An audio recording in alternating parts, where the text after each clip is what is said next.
Alam niyo ba anong mga batas para sa kababaihan? Alam niyo ba saan pwede mag-report kung mayroong mga hindi magandang pangyayari sa isang babae? So, kailangan natin yung intelligence. If we are really for women and women empowerment, we have to be sensitive. No? Lalo na tayo mga kababaihan.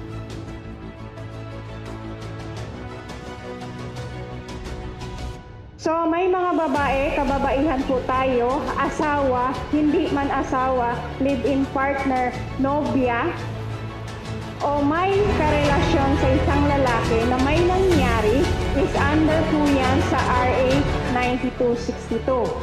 So kaya kailangan po natin itong seminar na to, di ba? Kasi para mabawasan ang ating cases, para maging zero. Paano kayo mag-fight back pag yung kalaban nyo may mga equipment? Kayo wala. Presence of mind parati. Okay? Sinasabi namin RAR.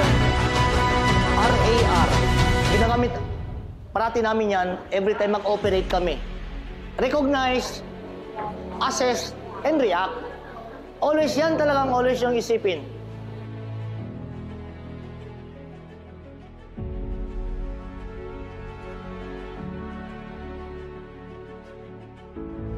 Huwag nating isipin na ang measure lang ng empowerment ng kababaihan ay kung nagtatrabaho ka, kung mataas ang ranggo mo, kung opisyal ka.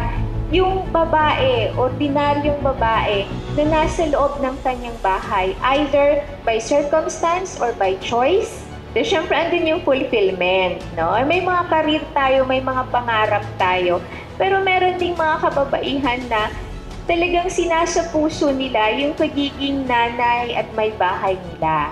Ibig sabihin, yung house can also be and should be a place of power.